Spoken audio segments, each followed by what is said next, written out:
think basically Black History Month means to me like give us a chance to know your history.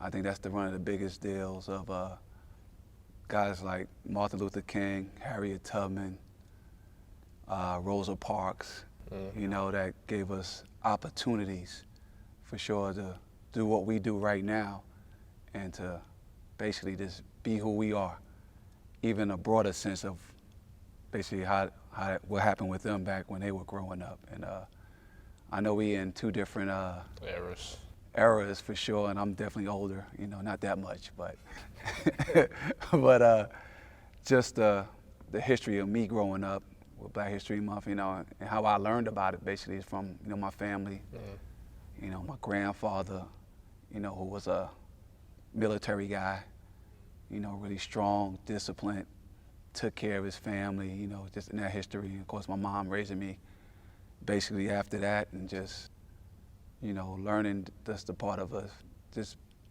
being, you know, a Black man in America, period. You know, it's not even your era. It's not even easy. In my era too, it's kind of different in a way. Me growing up in New York City, you know, I'm totally different from you growing in the West Coast. But I think the biggest thing that I learned, not just from my family, you learn from TV. Yeah. You know, you can learn a lot from TV too. Like, you know, I used to watch shows like The Cosby Show and Different World, and they put all the history about just, you know, Blacks in America, Black families, just the way they live in is a big part of this. You learn by watching, you learn by doing, and just being who you are, you learn too. So, you know, because you get different experiences of like how you handle life and where you grow up at. You know, everybody don't grow up the same. You know, like I said, like where I'm at, I grew up in the East Coast, you grew up in the West Coast, so probably was way different experiences for sure, you know. And I bet like, and you being big guy. Yeah, especially I get like a lot of looks from different people, just assuming things about me because I'm a bigger Black person, so they look at me like I don't even know. Like sometimes I don't know like why people are looking at me. You know, I just learned from a lot of different life experiences and just going through life every day. A lot of people in my ear, like my dad, for instance, telling me about all the history that we done been through, all the slavery and just everything, learning how we got to today. And just, you know, I think Black history gives us another opportunity to just learn about our history and learn what it means to be Black in America. Yeah, for sure, and it ain't just, you know, just being Black. Could be your religion. It could be, you know, it could be a lot of things too. And like you being who you are, big guy, not just like, oh, you play basketball, you know, but you just being Black as well. It's like people gonna look at you. Yeah. And you're a big guy too, so I get it in that standpoint as well, man. And just, I felt when I was growing up in my little middle class neighborhood in Queens, man, it was different, man. And New York was, even as a young person, you know, not just with cops too, you know, they had like a stop and frisk rule. Like, you know, I could just be walking down the street and I could just get stopped and check your pockets and like ask you questions, where you going. So it's, I never had that. It was different, man. And it's like, and it was scary too at the point, because you just feel like, well, I'm just getting stopped because I'm just walking down the street. I'm walking home, or I'm walking to school, or why you with a group of guys. Literally, I had that happen to me many times. You know, me and my friends from my home, we would walk places and the police would stop, roll by, and just roll down the window, ask us where we're going, like what we're doing. And I would just be like, you know, coming from the basketball courts around the corner, and like we're just going to the store or something. And just a whole bunch of stuff that I done been through in my life and I done seen. I definitely have seen, like, you know, the movie The Fruitvale Station with the guy. I was there when that happened at the Fruitvale Station. Like, I remember the police upstairs screaming, and I heard everybody scream and stuff. And that was a traumatic time for me, because, like, you know, seeing a guy just lay on the ground and die, it's just scary things, you know. And then they came out with the movie, and, you know, everybody around the world now knows what goes on sometimes. And just, you know, definitely seeing that showed me a lot of things, you know.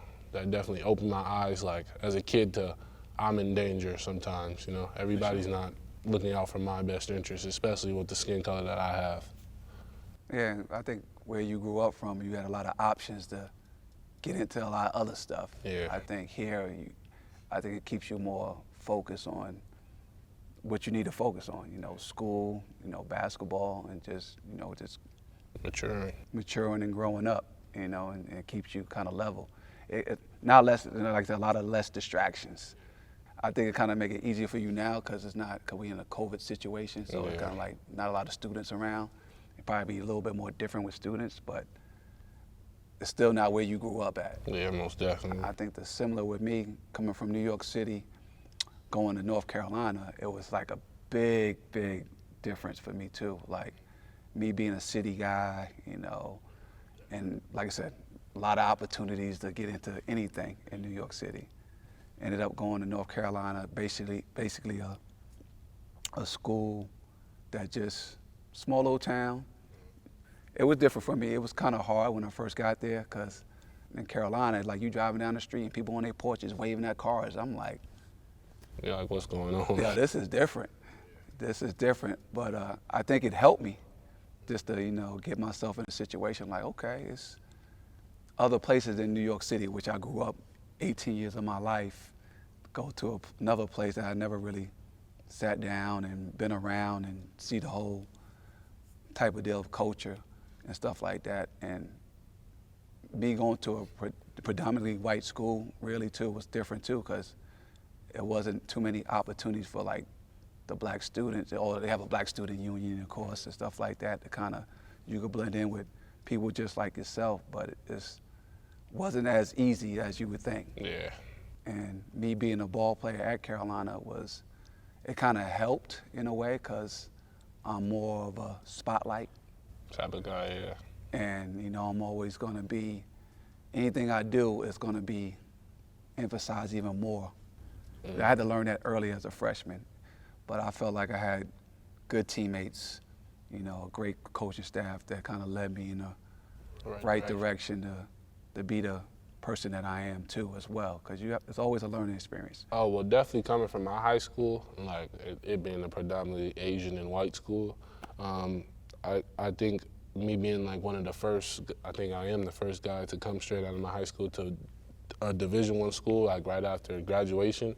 I think that definitely gave like some of those guys hope and that they could also do something like with their life. Like it doesn't just have to be sports. Like there were some kids in my class who went straight to college, some black kids from the Black Student Union who went straight to college, a Division I school for academics, like a straight scholarship. So I think my class, especially from high school, gave a lot of hope to the kids in the area, in my area growing up. It definitely gave those kids a lot of hope that they could do anything they put their mind to if they just put their mind to it and keep working hard every day.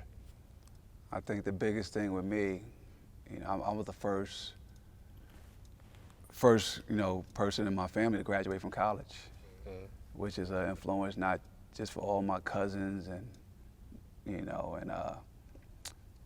nieces and nephews and stuff like that, just to see, hey, it's a standard. And me, playing for a long time, man, in Europe and coming back and now I'm coaching, I think it's a big influence of, like I said, this experience that I learned from playing this game and being in different coaches all around the world.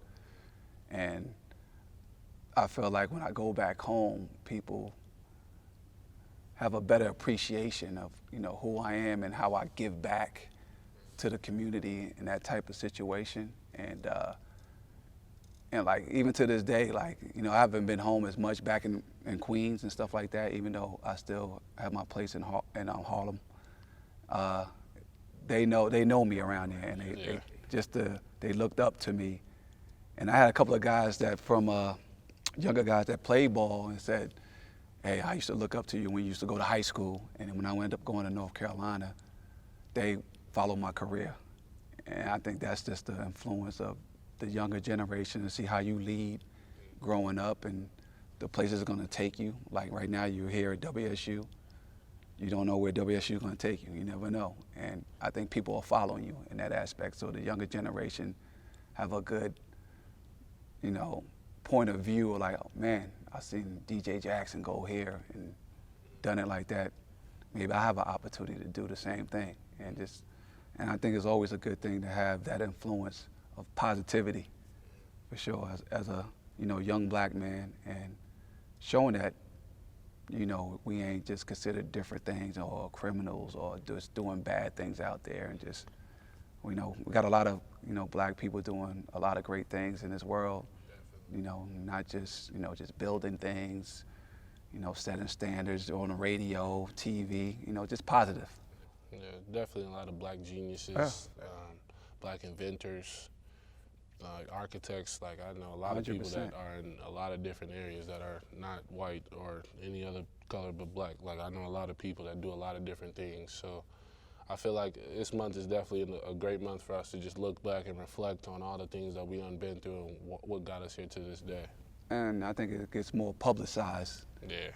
And for this month, for sure, just to show people like, hey, I didn't so some things I didn't know back in the day. I'm like, oh man, I didn't know that. Yeah, most definitely. And I think it kind of definitely helps, myself right now and the younger generation. And I think it's always have a good Black History Month is to get that out there. Like, oh man, I didn't know such and such did this or such and such did that. And I feel like I could teach my son the same deal. And you know what I'm saying? He can grow to be wherever he wants to be. So it's always a positive deal to have a Black History Month for sure.